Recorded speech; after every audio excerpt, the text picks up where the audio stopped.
여러분들 십계명 혹시 외우세요? 십계명. 십계명 기억나세요?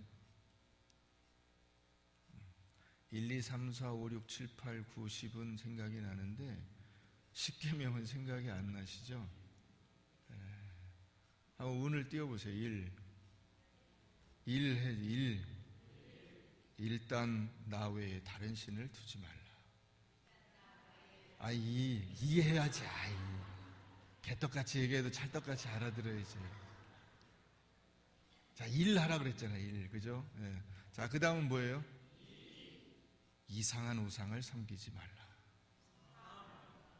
3가 여호와의 이름을 망령되이 일컫지 말라.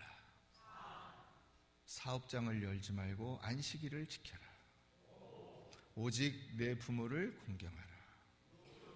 육신을 살인하지 말라.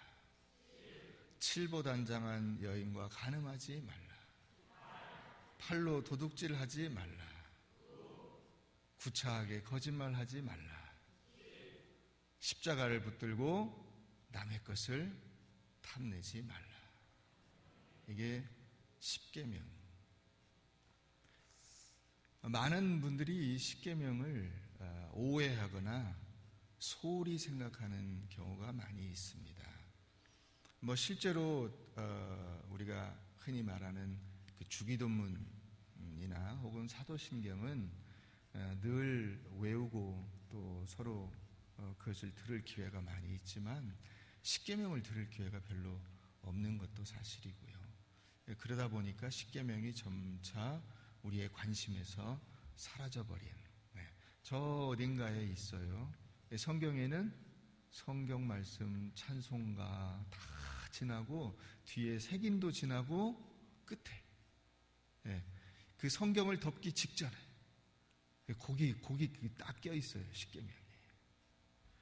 근데 이 종교개혁의 첫 신호탄을 올렸던 마틴 루터는 이 십계명을 뭐라고 했냐면 그리스도의 복음의 약속을 전부 아우르는 그런 지혜의 원천이다, 이렇게 얘기를 했고요.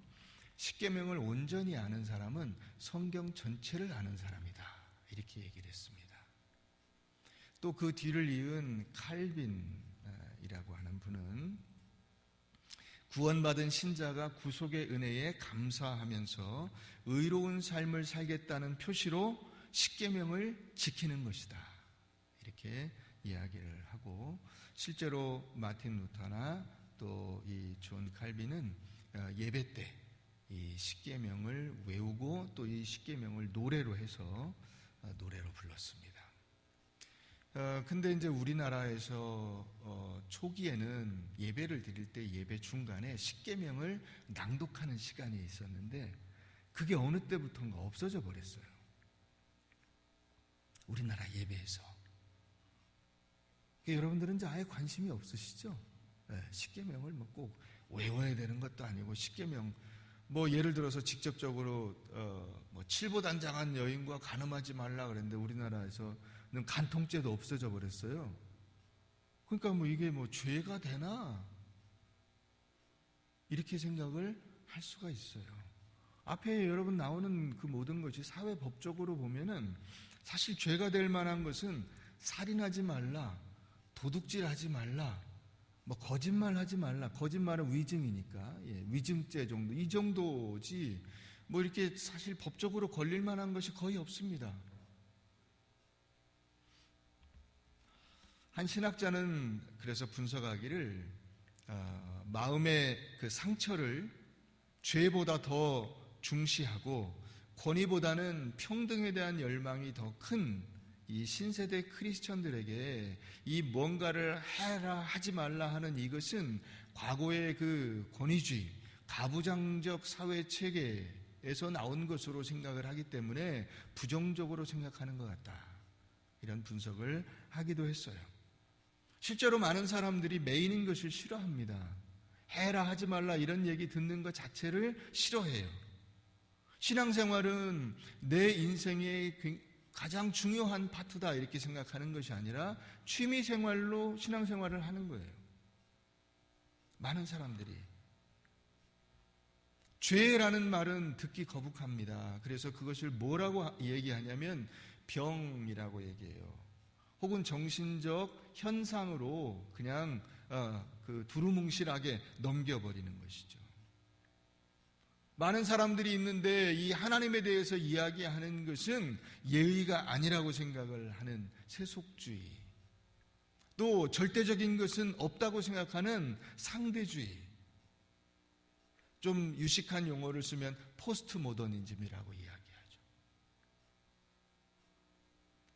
그러니까 그런 것들은 결국 이 십계명을 부정적으로 생각하게 하는 것입니다. 그러나 오늘날 교회가 사회로부터 지탄을 받고 있는 이유는 무엇 때문입니까? 바로 이와 같은 윤리와 도덕의 부재, 혹은 그런 것들이 오히려 사회에 있는 사람들보다도 더 떨어진다는 것 때문에 교회가 혹은 그리스도인들이 사회로부터 지탄을 받고 있습니다. 그렇다면 오늘날 이 시점에서 우리는 무엇을 해야 될 것이냐? 다시 이 십계명의 정신을 생각하는 거예요. 십계명의 정신으로 돌아가는 것입니다. 오늘 이 십계명의 정신이 무엇이냐 하는 것을 생각해 보려고 하는 것입니다. 많은 사람들이 구약의 하나님과 신약의 하나님을 나누어서 생각해요. 여러분, 구약의 하나님이 따로 있고 신약의 하나님이 따로 있을까요? 하나님은 어제나 오늘이나 영원토록 동일하신 하나님이십니다. 그러니까 창조 때 있으셨던 하나님, 구약의 하나님, 그 하나님은 신약의 하나님, 오늘날의 하나님이 되시는 것입니다. 그 하나님은 어떤 하나님이십니까? 우리를 사랑하시고 우리에게 사랑과 은혜를 베풀어 주시는 하나님이십니다. 그러니까 이 십계명을 주신 정신이 뭐냐? 그것은 우리의 영적 유익을 위해서예요. 다시 말하면 나를 위해서 이 십계명을 주신 것이다. 그럼 구체적으로 무엇이 십계명의 정신인가 하는 것을 오늘 살펴보려고 합니다.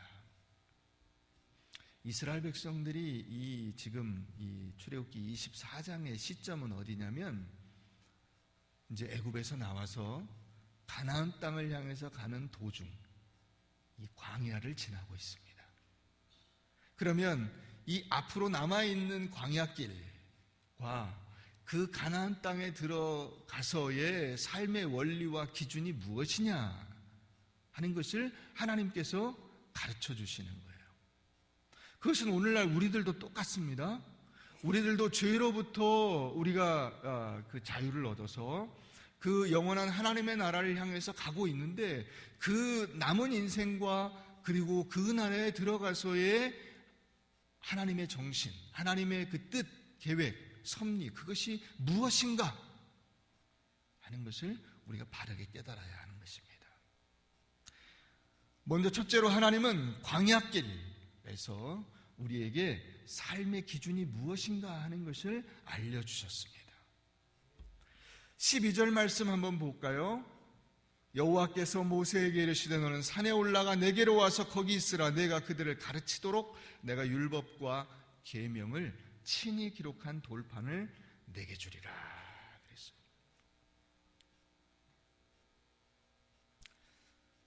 어떤 집사님이 저한테 질문을 하더라고요. 목사님, 치매의 마지막 단계에 나타나는 증상이 뭔지 아세요? 치매의 마지막 단계에 나타나는 증상은 부부 사이가 갑자기 좋아진다는 거예요.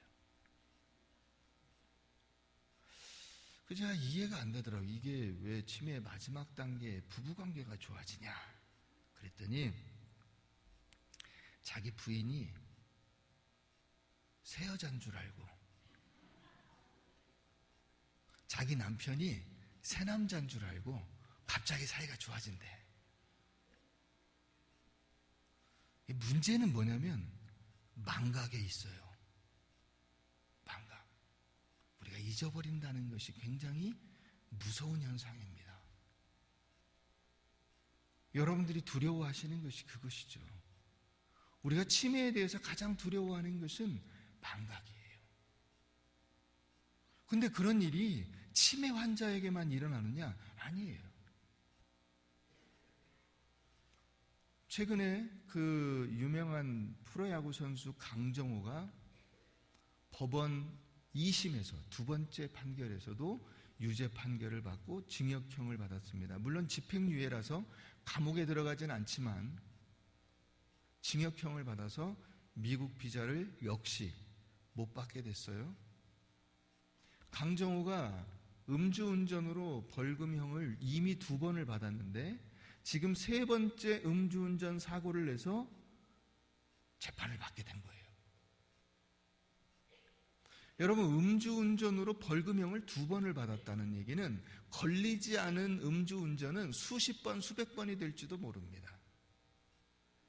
그냥 늘 음주운전을 한 거예요. 그러다가 걸려서 벌금형을 받았어요. 그러다 또 걸려서 벌금형을 받았어요. 미국 갔다가 다시 이제 시즌 오프하니까 한국에서 좀 재밌게 놀아보자 그래서 또 한국에서 음주운전을 하다가 걸려서 지금 재판을 받고 이제 아예 메이저리그에 갈 수도 없게 돼버렸어요. 문제가 뭐냐? 잊어버리는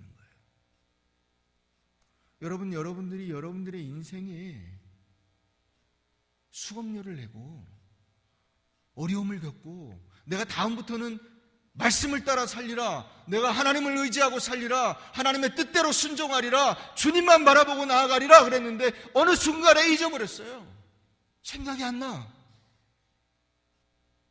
또 다시 그 길로 갑니다. 바보도 이런 바보가 없는 거예요.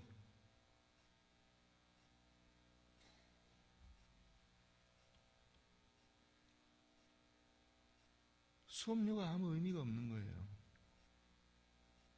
여러분, 인생 전체를 그런 그 사소한 일을 다시 그 깨닫는 데 쓰실 겁니까? 늘 다시 그 도돌이표처럼 갔다가 되돌아가고 다시 그 자리에서 헤매시겠습니까? 이 십계명의 뜻이 어디 있느냐? 출애굽기 20장 한번 가보겠습니다. 출애굽기 20장 2절 말씀을 다 같이 한번 읽습니다. 2절 시작.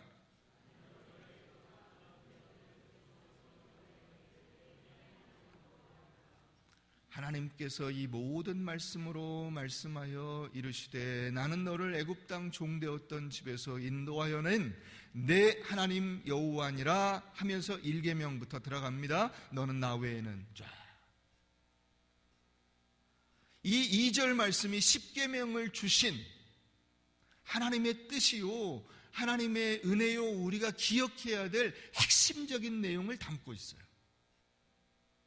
그러니까 10계명의 1계명부터 10계명까지 무엇이 있느냐 하는 것보다 훨씬 더 중요한 내용이 이 20장 2절 말씀에 있습니다. 거기에 하나님이 누구시며 이스라엘은 누구이며 이스라엘 백성들이 왜 10계명을 지켜야 하는가 하는 것을 말씀해 주고 있습니다. 하나님은 이스라엘 백성을 애굽의 노예로 있을 때 그 노예의 집에서 끄집어내준 노예의 그 쇠사슬로부터 해방을 준 구원자 하나님이십니다.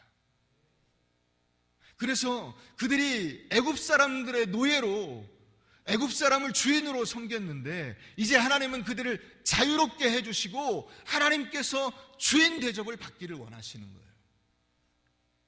그래서 주신 이 구원자, 우리의 진정한 생명의 주님, 이 하나님께서 우리에게 주신 삶의 원리, 그게 십계명이에요.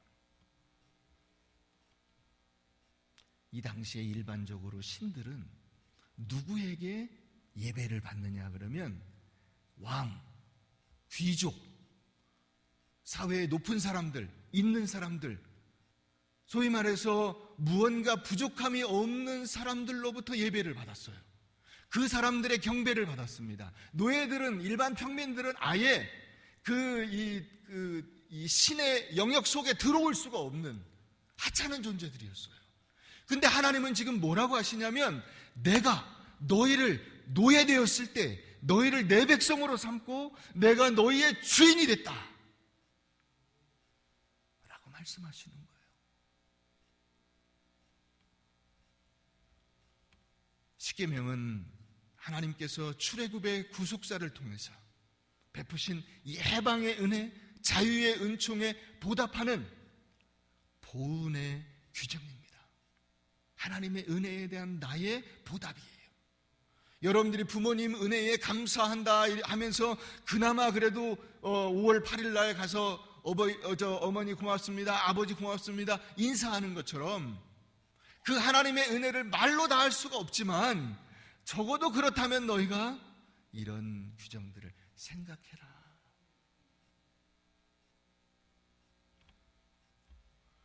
그래서 하나님은 계속 이것을 강조해 주세요.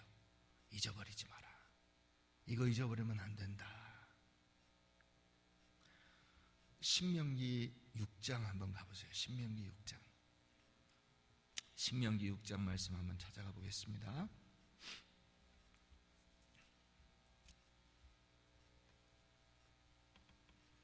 신명기 6장 10절부터 한번 보겠습니다. 10절부터 14절 말씀까지 봅시다. 내 하나님 여호와께서 내 조상 아브라함과 이삭과 야곱을 향하여 내게 주리라 맹세하신 땅으로 너를 들어가게 하시고 내가 건축하지 아니한 크고 아름다운 성읍을 얻게 하시며 내가 채우지 아니한 아름다운 물건이 가득한 집을 얻게 하시며 내가 파지 아니한 우물을 차지하게 하시며 내가 심지 아니한 포도원과 감람나무를 차지하게 하사 내게 배불리 먹게 하실 때, 다 같이 읽겠습니다. 너는 조심하여 너를 애굽 땅 종되었던 집에서 인도하여 내신 여호와를 잊지 말고 내 하나님 여호와를 경외하며 그를 섬기며 그의 이름으로 맹세할 것이니라. 너희는 다른 신들 곧 내 사면에 있는 백성의 신들을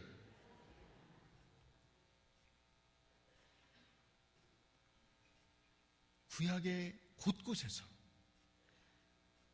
하나님이 너를 애굽의 종되었던 상태, 그 속박과 억압에서 풀어주셨다는 사실을 잊으면 안 된다. 이것을 말씀하고 계세요. 그것을 여러분, 우리가 인생에 이 신앙의 위기가 올 때가 언제냐? 어렵고 힘들 때가 아니에요. 먹고 살만할 때입니다. 이 고난과 어려움이 지나갔을 때, 그때 우리의 마음속에 교만이 생겨요. 이제 한숨 놓고 그래, 인생을 좀 즐겁게 살아보자. 하나님께서 이스라엘 백성들이 싸우지 않아도 땅을 주시고, 그들이 건축하지 않아도 성을 주시고, 그들이 건축하지 않아도 집을 주시고, 노력해서 벌어들인 것이 아닌데 그 집에 가득 아름다운 것들로 채워주시고 그것을 선물로 주신 거예요. 이스라엘 백성들이 그것을 보면서 눈이 확 돌아갔어요. 그래서 과거에 하나님께서 애굽 땅에서 종되었을 때 그 종의 집, 노예의 집, 그 판자로 그 가운데 또랑이 생겨서 하수가 흐르는 그 시궁창 같은 집에서 살던 그들이 하나님이 주신 은혜로 이 가나안 땅에 젖과 꿀이 흐르는 땅으로 들어가게 됐다는 사실을 잊어버린 거예요. 거기서 위기가 오는 겁니다. 하나님을 잊어버리는 데서부터 위기가 오는 거예요. 이스라엘이 여호와의 명령을 지키고 하나님의 말씀대로 살아갈 수 있는 힘이 어디서 오느냐? 자기가 과거에 어떤 존재였는가를 깨닫는 데서부터, 그것을 기억하는 데서부터 오는 것입니다. 여러분들이 오늘 현재의 이 상황이 있기까지, 여러분들의 오늘 현재의 이 삶이 있기까지 하나님께서 여러분들을 붙잡아 주시고 인도해 주시고 구원해 주신 은혜를 잊으시면 안 됩니다. 그게 타락이에요. 나를 인도해 주신 하나님의 은혜를 잊어버리는 것이 타락이에요.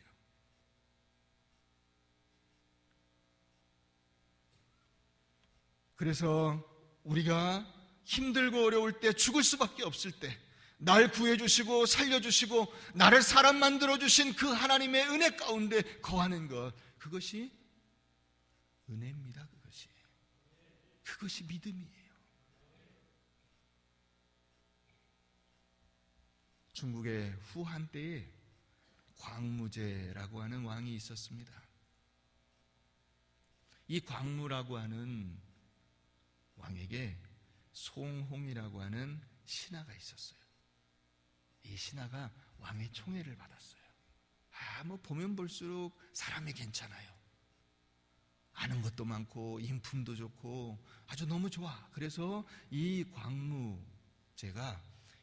황제가 이 송홍을 등용해서 신하로 가까이에 놓고 높은 직책을 주고 썼어요. 근데 이 왕에게 이 호양공주라고 하는 과부가 된 딸이 있습니다. 어느 날 이 딸하고 같이 밥을 먹다가 혹시 마음에 드는 사람이 있으면 맺어주려고 물어봤어요. 야, 네가 혹시 요즘 썸 타고 있는 남자가 있냐? 그랬더니 마음에 좋아하는 남자가 있다는 거야. 그게 누구냐 봤더니 이 송홍을 좋아한다는 거예요. 그래서 왕이 이제 조용히 나중에 호젓한 시간을 만들어가지고 송홍하고 이야기를 나누게 된 거예요. 송홍에게 물었어요, 왕이. 야, 흔히들 높은 자리에 올라가면 천할 때의 친구를 배신하고 부유해지면 가난할 때의 그 아내를 버린다고 하던데 그것이 그냥 세상의 그 당연한 이치 아니야? 인지상정 아니냐? 이러고 물었어요. 그때 송홍이 이렇게 대답을 했습니다. 폐하, 황공하오나 신은 빈천지교 불가망이므로 가난하고 천할 때 친구를 잊지 말아야 하며 조강지처 불화당이니 구차할 때 함께 고생하던 아내는 버리지 말아야 한다고 들었사온데 이것이 인간의 기본적인 도리라고 생각하나이다.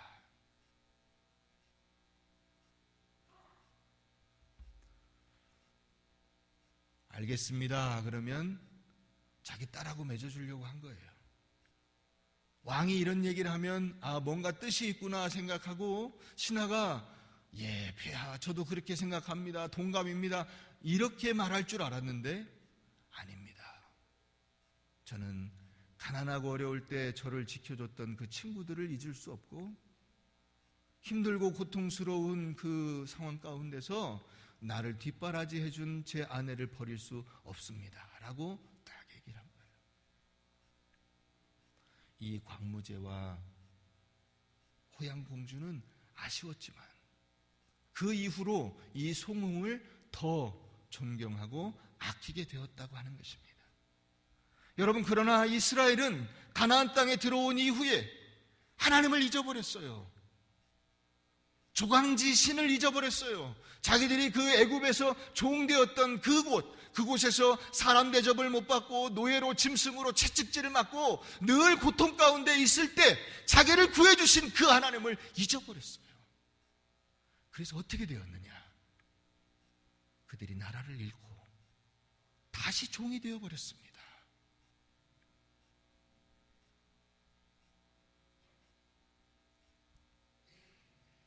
사랑하는 여러분, 우리가 하나님의 은혜를 잊고 내 마음대로 살면 그것이 풍요로운 것 같고 그것이 잘 되는 것 같을지 모르지만은 다시 죄의 노예가 되어서 세상의 노예가 되어서 하나님께 버림받고 그 어느 누구도 구해줄 사람이 없는 사람의 노예가 되어버리는 것입니다.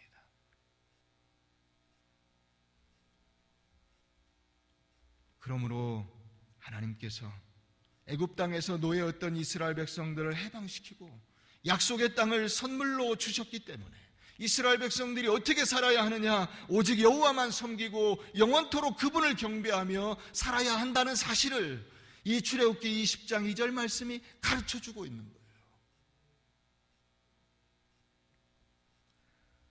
두 번째, 십계명은 그럼 뭐냐? 십계명은 억압이 아닙니다. 많은 분들이 오해하고 있는 부분이 이런 거예요. 이 계명에서 어긋나면 죽는다. 이 계명은 굉장히 인간을 얽어매는 쇠사슬이다. 인간을 고통스럽게 하는 그런 그 착구다. 이렇게 생각을 하는 거예요. 아니에요. 여러분, 왜 하나님께서 그 사랑하는 백성에게, 사랑하는 백성들을 힘들고 고통스럽게 하는 어떤 그 올가미를 씌워가지고 그 인간을 끌고 다니려고 하겠어요? 하나님은 그런 하나님이 아니세요. 다시 24장 18절 말씀 가보겠습니다. 18절. 자, 16절부터 볼까요? 여호와의 영광이 시내산 위에 머무르고 구름이 엿새 동안 산을 가리더니 일곱째 날에 여호와께서 구름 가운데서 모세를 부르시니라. 산 위에 여호와의 영광이 이스라엘 자손의 눈에 맹렬한 불같이 보였고, 다 같이 읽겠습니다. 시작.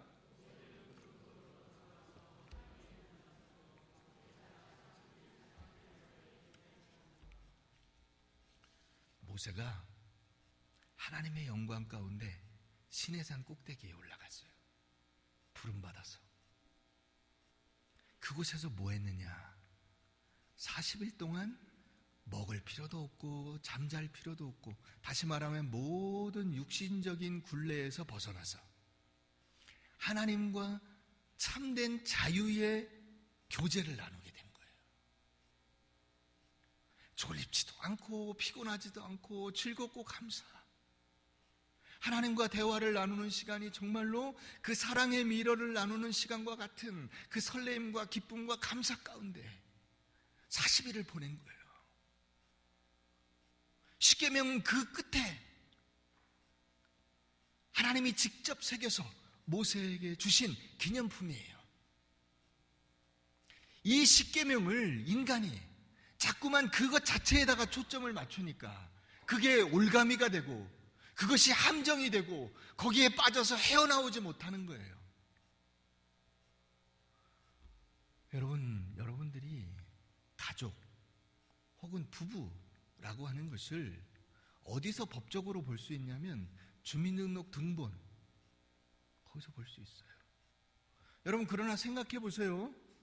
여러분들의 그 가정이라고 하는 것을, 가족, 아내와 남편이라고 하는 것을, 부모와 자식이라고 하는 것을 이 주민등록 등본이 어느 정도나 나타내 줄 수 있다고 생각하세요? 어느 정도? 어느 정도 나타내 줄 수 있어요? 이 등본은 여러분들의 인생의 굴레예요? 이 등본은 여러분들의 인생의 함정이에요? 여러분, 그 등본에 표현된 것은 여러분들이 이 맺고 있는 그 가족이라고 하는 모든 관계에 정말 부스러기와 같은 거예요. 아무것도 아닌 거예요. 그냥 법적인 그 글씨 몇 개가 써 있는 거예요. 그러나 실제로 여러분들의 가정에서 일어나고 있는 그 놀라운 일, 그 기쁨과 감사, 그것은 그 주민등록 등본에는 절대로 나오지 않아요. 여러분, 그게 억압이라고 생각하십니까? 만약에 그것을 여러분들이 억압이라고 생각하신다면 십계명을 억압이라고 이야기할 수 있을 거예요. 십계명은 굴레가 되겠죠. 여러분들의 신앙생활의 굴레가 되겠죠. 나는 하나도 못 지키는데 어떡하지? 여러분, 하나님은 여러분들에게 그 무언가 하나를 지켰다 못 지켰다를 가지고 말씀하시는 것이 아니에요. 모세를 부르셔서 그 시내산 꼭대기에서 영광 가운데, 구름 가운데서 40일 동안 먹지 않아도 마시지 않아도 잠을 자지 않아도 얼마나 감사하고 기쁘고 즐거운지, 그 은혜의 끝에 기념품으로 준 거예요. 이게 십계명이에요. 다시 말하면 하나님과 우리 사이의 진정한 교제와 기쁨, 주님 안에서 나누는 그 감사와 사랑, 이것이 빠진 십계명은 아무것도 아닌 거예요. 그거는 여러분, 부부간에 뭐 이혼을 하네 별거를 하네, 그런 사람들에게 주민등록 등본이 무슨 의미가 있습니까? 그들에게는 그것이 굴레겠죠. 그들에게는 그것이 아마 무거운 쇠사슬보다 훨씬 더 무겁고 힘겹고 고통스럽게 느껴질 수 있을 거예요. 그러나 사랑하는 부부에게, 사랑하는 부모 자식에게는 그건 아무것도 아니에요. 있으나 없으나 상관이 없어요.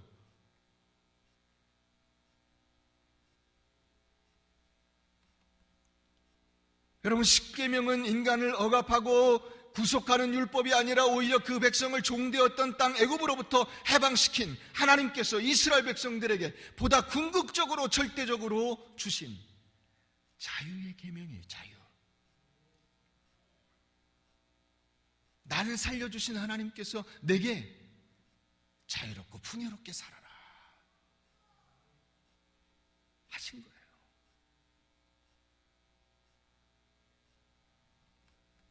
여러분, 어떤 그 사회학자들이 실험을 했어요. 학교에, 초등학교에 운동장 가에 울타리가 있습니다. 이 울타리를 허물었어요. 허물면 아이들이 이 경계가 없으니까 훨씬 더 자유롭게 뛰어놀 수 있지 않을까 생각을 한 거예요. 그래서 허물었더니 어떤 현상이 벌어진지 아세요? 전에는 울타리가 있을 때는 울타리 가해까지 끝까지 가도 아무 문제가 없다고 생각하니까 아이들이 진짜 말 그대로 그 울타리 안에서 자유롭게 노는 거예요. 그런데 이 울타리를 허물어 버렸더니 어떻게 됐느냐? 아이들이 저 밖으로 안 나가요. 운동장 가운데 께서 꼼지락꼼지락 거기서 놀아요. 왜? 저 밖에는 거기가 어디가 경계인지 알 수가 없거든요. 하나님께서 우리에게 이 주신 십계명이라는 것이 그런 거예요. 우리의 인생을 참으로 자유롭게, 우리에게 하나님이 정해주신 그 경계가 있기 때문에 그 안에서 참으로 기쁘게 감사하게 살아갈 수 있는 울타리가 되는 것입니다. 그런데 이 울타리가 없다 그러면 거기서부터 얽매이는 거예요. 울타리가 없으니까 사람이 기준이 되고, 울타리가 없으니까 유행이 기준이 되고, 울타리가 없으니까 세상 사람들이 좋아하는 것이 기준이 돼요.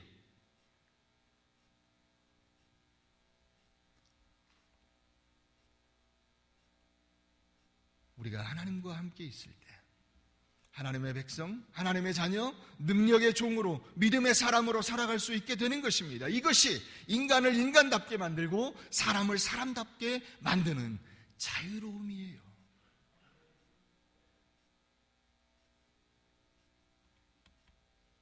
세 번째, 근데 이와 같이 모세가 산 위에서 하나님과 교제하고 있는 그 시간에 밑에 있는 백성들이 뭘 하고 있었죠? 뭘 하고 있었죠? 출애굽기 32장에 가보면 그들이 우상을 숭배하고 있었습니다. 금송아지를 만들어서 그들이 뭐라고 했는지 아세요? 이것은 너희를 애굽에서 인도하여 낸 너희의 신이다. 하나님께서 대노하시죠. 대노하십니다. 여러분, 이 모세가 시내산 꼭대기에 올라가서 하나님과 교제하고 있는 이 장면과 동시에 밑에서 인간들이 우상을 숭배하고 있는 이 두 장면을 여러분들이 동시에 생각을 해보세요. 이게 지금 인간 사회, 이 오늘 성도들에게 나타나고 있는 삶의 모습이에요. 여러분, 이스라엘 백성들이 하나님께로부터 책망을 듣습니다. 우상 숭배했다고. 너희가 나를 버리고 우상을 섬기며 헛된 사신 우상을 섬겨서 너희에게 이제 내가 형벌을 내린다라고 말씀하세요. 그러면 이스라엘 백성들이 하나님을 완전히 버리고, 예를 들어서 여러분들이 교회 나오는데 교회 이제부터 안 나오고 저 어디 법당에 가고 세상에 가고 놀고 다니느냐? 아니에요. 이스라엘 백성들이 그렇게 한 것이 아닙니다. 그들은 계속 절기마다 제사를 드리고 하나님 앞에 나와서 자기들이 해야 할 그 의무를 다 했어요. 근데 문제는 뭐냐면 하나님께서 왜 이들을 우상 숭배했다고 하냐면 그렇게 하는 한편으로 우상을 숭배한 거예요. 이걸 우리가 이제 전문 용어로 뭐라고 하냐? 양다리라 그래요. 양다리. 응? 한 다리만 걸쳐야 되는데 양다리를 걸치는 거야. 하나님도 좋고 세상도 좋아. 내가 하나님께 은혜 받았는데 여기에다가 돈만 조금 하나님이 더해 주시면 좋을 것 같아. 돈만. 내가 좀 은혜 받아서 요즘 막 감사한데 하나님이 나한테 건강을 좀 더해 주시면 좋을 것 같아. 건강. 직장에서 승진도 좀 하면 좋을 것 같아. 애들도 좀 잘 되면 좋을 것 같아. 좋은 대학에 갔으면 좋겠어. 양다리를 걸치는 거예요. 여러분, 우리가 자꾸만 믿음으로 산다고 하면서 세상을 쳐다봅니다. 세상의 것들이 좋아 보여요. 하나님이 내게 주신 은혜의 세상의 것들을 합치면 더 이상 좋을 수가 없을 것 같아요. 그래서 세상과 믿음을 섞으려고 하는 것입니다. 하나님 위에다가 자꾸 세상의 것들을 얹으려고 하는 것입니다. 이게 우상숭배예요. 하나님께서 이것을 가리켜 우상숭배라고 하는 것입니다. 이스라엘 백성들은 그 대표자가 지금 가서 하나님과 교제하고 있는데 나머지 백성들이 지금 우상을 숭배하고 있는 거예요. 이 동시에 일어난 이 사건이 오늘 우리들의 모습을 나타내주고 있다는 것입니다.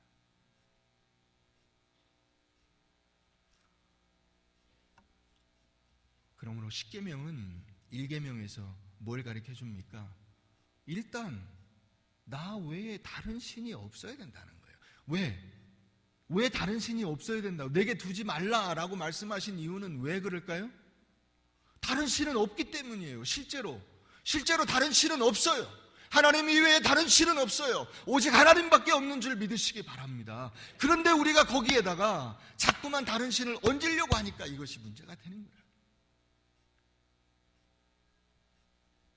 여러분, 우리가 오직 하나님 한 분만 진심으로 사랑하고 그분의 말씀과 권면을 순종하여 산다면 돈이 없어도 문제가 되지 않으며 권력이 없어도 문제가 되지 않으며 세상의 명예와 세상의 물질이 또 건강이 나에게 전혀 문제가 되지 않는다는 사실을 우리가 기억해야 할 것입니다.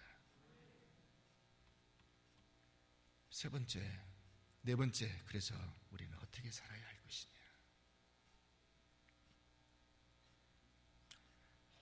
여러분, 인생은 광야길이에요. 이 길이 녹록지 않습니다. 그러니까 여러분 생각해 보세요. 인생길이라는 것이요, 진짜로 즐겁고 감사하고 행복한 순간은 일생에 몇 번 되지 않아요. 나머지는 다 똑같아요. 아침에 일어나서 밥 해 먹고 설거지하고 점심 먹고 설거지하고 저녁 먹고 설거지하고 빨래하고 애들 뒤치다꺼리하고 잠자고 일생토록. 지겨우시죠? 네, 지겨워요. 그게 인생길이에요. 그게 광야길입니다. 어느 누구나 다 똑같아요. 다 똑같아요. 상황, 무대만 다를 뿐이에요. 무대만. 똑같은 이 무대는 없어요. 그러나 그 위에서 이 배우가 연극을 하고 역할을 하고 하는 것 자체는 변함이 없어요. 대사를 외워야 하고 그 순간에 내가 가서 움직여야 하고 표정을 지어야 하고 다 똑같아요. 이 광야길은 하나님께서 우리에게 주신 교육의 과정이요, 그래서 인생학교, 이 신앙의 학교, 이 광야의 학교에서 우리가 무엇을 바라보고 살아야 하느냐? 하나님을 바라봐야 하는 것입니다. 하나님께서 사람을 그 광야를 통해서, 이 인생의 학교, 이 신앙의 학교, 광야의 학교를 통해서 여러분들을 사람을 만드시는 거예요. 애굽의 노예여서 정말로 아무것도 할 수 없는 우리들을 사람을 만들어 주시는 거예요. 여러분 생각해 보세요. 여러분, 애굽에서 그들이 노예였습니다. 노예를 학교에 보냈겠습니까? 노예에게 글을 가르쳤겠습니까? 노예에게 권한을 줬겠습니까? 노예에게 기대할 수 있는 것은 아무것도 없어요. 그냥 단순 노동력을 제공하는 것밖에 없어요.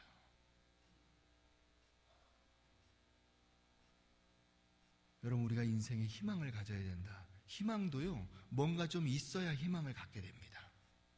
배운 것도 없고 아는 것도 없고 할 줄 아는 것도 없고 할 수 있는 여건이 안 될 때의 그 희망이라는 것은 그냥 헛구호에 불과해요. 이스라엘 백성들이 그랬다 이 말이에요. 애굽에서 그들이 노예로 있었다는 사실은 그들에게 아무런 희망도 능력도 바라볼 것이 없었다는 얘기예요. 그런데 그들에게 하나님의 은혜가 임했어요. 뭔 말이냐? 하나님께서 그들에게 오셔서 그들을 구해주신 거예요. 애굽에서 그들을, 아무 희망도 없는 그들을 하나님께서 구해주신 것입니다. 오늘 우리들에게도 마찬가지예요. 여러분들의 인생에 처음부터 어떤 희망이 있었습니까? 나에게 영광과 하나님이 주신 그 능력으로 뭔가 미래가 막 펼쳐질 것 같은 그런 희망이 있으셨습니까? 아무것도 몰랐어요. 빚덩이와 같았어요.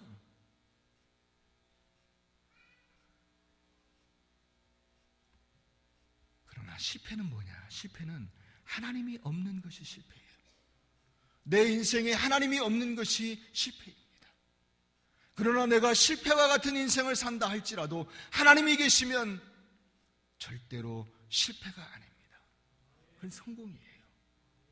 이스라엘 백성들의 모습이 바로 그것을 우리에게 알려주고 있는 것입니다. 우리 마음에 하나님이 들어오시면, 하나님께서 나와 동행하시면 비전이 회복되고 말씀을 붙잡을 때 길이 열려지게 되는 것입니다. 근데 이스라엘 백성들이 이 광야에서 어떻게 했느냐? 자꾸 세상을 그리워한 거예요. 애굽에서 우리가 고깃가마 옆에 있을 때, 애굽에서 우리가 부추와 마늘과 이런 것들을 먹었을 때 그 맛이 참 기가 막혔는데 이 광야에서 겨우 만나를 먹고 메추라기를 먹고 있다니, 하루 이틀도 아니고 이게 도대체 무엇이냐? 가나안 땅에 들어가서 저 사람들이 사는 걸 봐, 저렇게 사는 것이 인생이지, 도대체 이게 뭐냐? 그렇게 생각한 그들에게 이 광야길은 뭐가 됐느냐? 죽음의 길이 됐어요. 세상을 바라보고 그들이 하나님 이외에 다른 것으로 만족을 얻으려고 할 때 그 광야길은 죽음의 길이 됐어요. 한 사람도 가나안 땅에 들어가지 못했어요. 그러나 그곳에서 하나님을 바라본 여호수아와 갈렙은 생명의 길을 간 거예요. 그 광야길은 그들에게 죽음의 길이 아니에요. 그 광야길은 하나님께서 동행하시는 생명의 길이에요. 영생의 길이에요. 하나님께서 그들에게 약속하신 그 약속의 복을 받는 기대와 희망의 길이에요. 말씀을 맺습니다. 사랑하는 성도 여러분, 여러분들의 인생은 죽음의 길이 될 수도 있고 생명의 길이 될 수도 있어요. 나를 사랑하셔서 애굽의 종되었던 나를 불러주시고, 죄 가운데 매여있던 나를 해방시켜 주시고, 나에게 참된 자유와 기쁨과 은혜를 허락해 주신 그 하나님만을 바라보고 그 하나님의 말씀을 붙들고 살아나간다면 우리의 인생은 절대로 실패가 없는 성공적인 인생을 살아가게 될 것입니다. 그 은혜를 누리는 여러분들 되시기를 주의 이름으로 축원합니다.